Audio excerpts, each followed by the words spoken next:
अस्सलाम वालेकुम everyone, this is Shoaib Farooqui.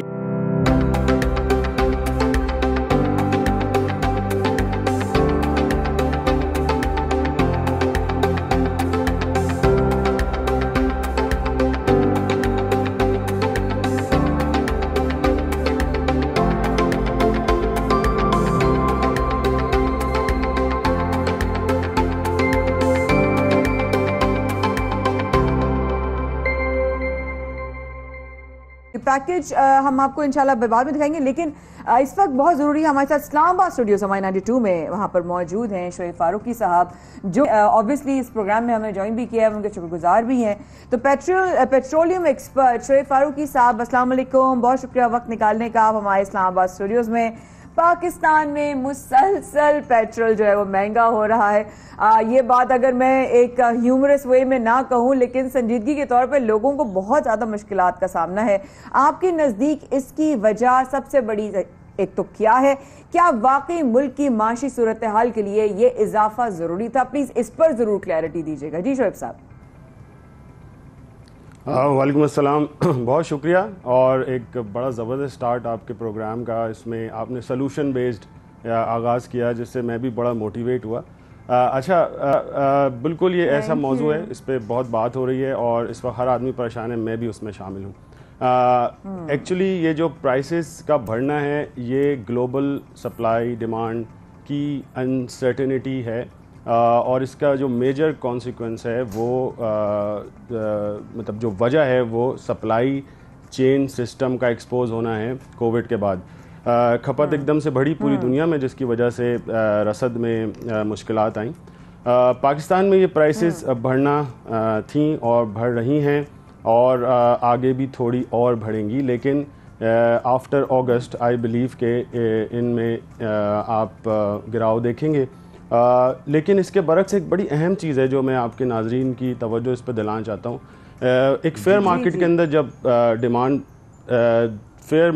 जब डिमांड बढ़ती है तो जो है सप्लाई भी बढ़ती है, और यूजुअली प्राइस कम होती है। हमने ये पढ़ा किताबों में, लेकिन यहाँ पे पूरी दुनिया में यही होता है, जब डिमांड बढ़ती है तो प्राइस बढ़ती है।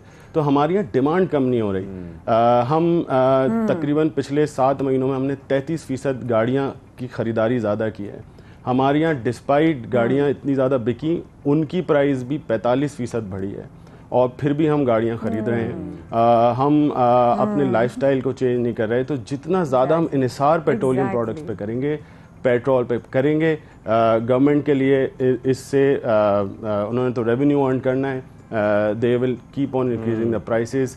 इसकी डिमांड में कमी नहीं आ रही despite the prices are increasing. बिल्कुल, डिमांड में कमी करना बहुत जरूरी है। लेकिन शोएब साहब यहाँ पर ये जरूर बताइएगा कि पाकिस्तान के पास और क्या ऑप्शंस हैं सस्ता तेल हासिल करने के लिए? कोई और ऑप्शंस हैं जिसको अवेल किया जाए, जिन पर ध्यान दिया जाए, ताकि हम मजबूर ना हो प्राइसेस बढ़ाने पर?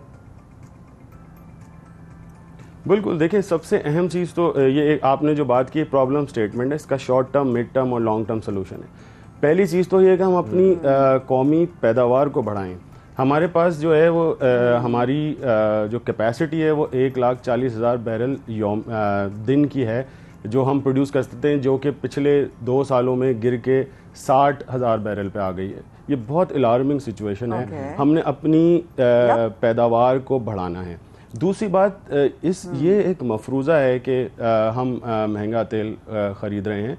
हम सबसे सस्ता तेल ख़रीद रहे हैं। क्यों? क्योंकि हमारे करीब जो बॉर्डर है वो माला माल है तेल की नेमतों से। हम यूएई से और सऊदी अरेबिया से तेल ख़रीदते हैं, जो कि ओपेक बास्केट से हमें मिलता है। हम डिफ़र्ड पेमेंट पे तेल लेते हैं। तो ऐसी सहूलियात जो है वो शायद ही किसी मुल्क को इस दुनिया में मिलती हों। लेकिन ये कि असल इशू ये है कि हम उसका इस्तेमाल बहुत ज़्यादा कर रहे हैं, अब शायद अपनी ज़रूरत से बहुत ज़्यादा कर रहे हैं।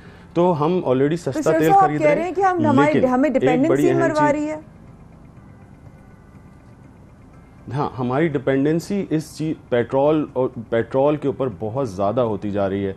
और इसके अलावा मैंने आपके पिछले प्रोग्राम में भी कहा था कि हम जो इस वक्त तेल ख़रीद रहे हैं वो यूरो 5 स्टैंडर्ड का है, जो दुनिया का सबसे महंगा स्टैंडर्ड है।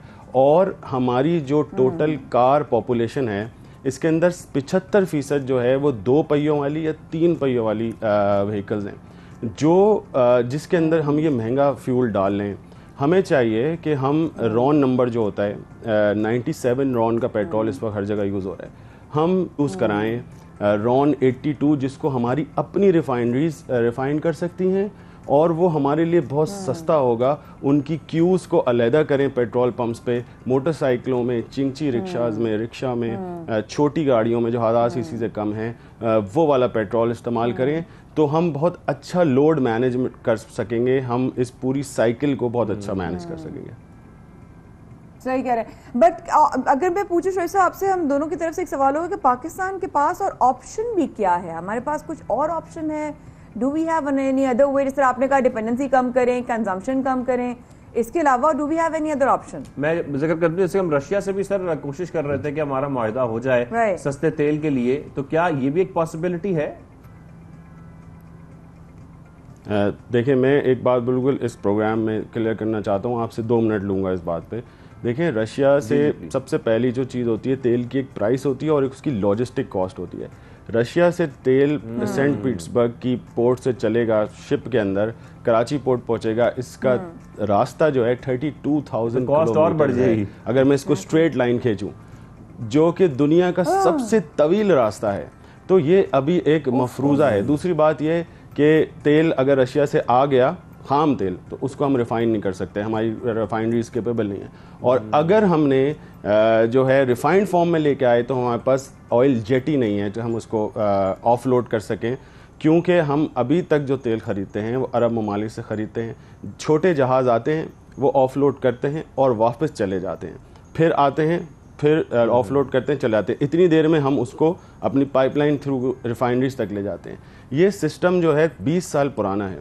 इसको अपलिफ्ट करने के लिए हमें वॉर फुटिंग्स पर अगर काम करें तो 3 साल चाहिए। तो इस वक्त हमारे पास ऑप्शन जो है, देखें, हम ईरान से तेल नहीं ले सकते क्योंकि सैंक्शंस हैं।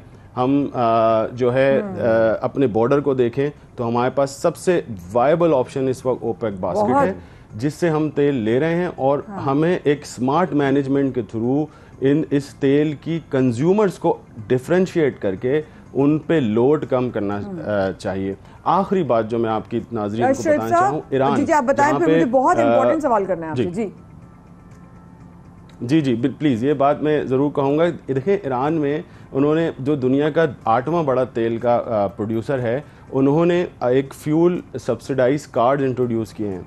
यानी जो मोटरसाइकिल चलाता है उसको 1500 तोमान का कार्ड मिलता है सब्सिडाइज रेट पे, यानी 50% कम पे वो तेल खरीद सकता है। और अगर उसका वो 1500 का कार्ड ख़त्म हो गया तो वो फुल प्राइस पे तेल लेगा। इसी तरह गाड़ियाँ, उनको 3000 तोमान का कार्ड मिलता है। अगर वो उसको मतलब पूरा यूटिलाइज कर लेंगे महीने के अंदर, तो उसके बाद उनको नॉन सब्सिडाइज रेट पे फ्यूल खरीदना है। ये मैं उस मुल्क की बात कर रहा हूँ जो 8वां बड़ा प्रोड्यूसर है दुनिया में तेल का। तो हम जो कि इस वक्त सबसे बड़े इम्पोर्टर बनते जा रहे हैं, हमें चाहिए कि हम अपनी लोड मैनेजमेंट को, अपनी लाइफस्टाइल को चेंज करें इन हालात में। अच्छा शोएब साहब, आपने इस तरह समझाया है, मैं शायद गलत नहीं होगा, इससे पहले आज तक ये मौजू में इतने अच्छी तरीके से नहीं समझ सकी। ये मेरा अपना पर्सनल फीडबैक है, so thank you for that firstly.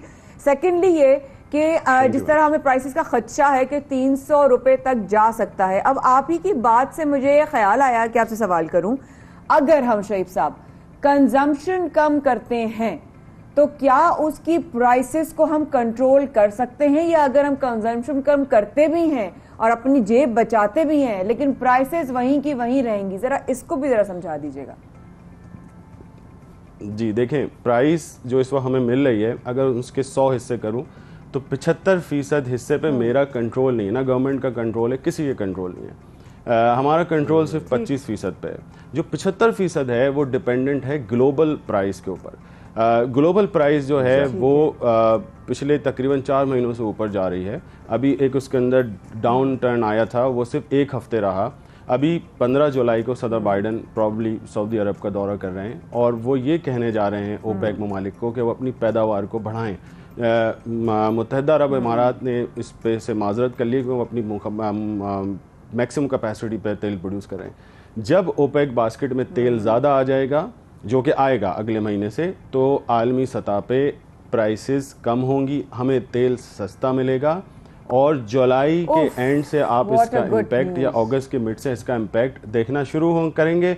और अगर एक झटका हमें और लेना है इस वक्त तो यही वो टाइम है, स्कूलों की छुट्टियां हैं, कॉलेजेस यूनिवर्सिटीज़ भी छुट्टियां हैं, समर ब्रेक्स हैं, रोड पे ट्रैफिक उतना नहीं है जितना सुबह होता है। एक बात मैं आपके नाज़रीन को बताना चाहूँ कि हम तकरीबन $0.5 बिलियन का फ्यूल ट्रैफिक कंजेशन में बहा देते हैं। तो इस वक्त हमारे लिए ये बड़ा अहम वक्त है, इसमें हम ये हैवी जॉल्ट्स ले लें, लेकिन इंशाल्लाह आने वाला वक्त बेहतर होगा। इंशाल्लाह। Thank you very much Shoaib Farooqui साहब, आपने बड़ा अच्छा एक्सप्लेन भी किया, साथ तज्जिया भी किया कि इस वक्त क्या सूरत हाल है, करंट सिनेरियो क्या है और आने वाला वक्त पाकिस्तान के लिए कैसा है और आलमी सतह पर क्या होने वाला है। Thank you very much for joining us. यहाँ पर छोटी सी ब्रेक लेते हैं, ब्रेक के वापस आते हैं, कुछ मजीद सेगमेंट्स हैं।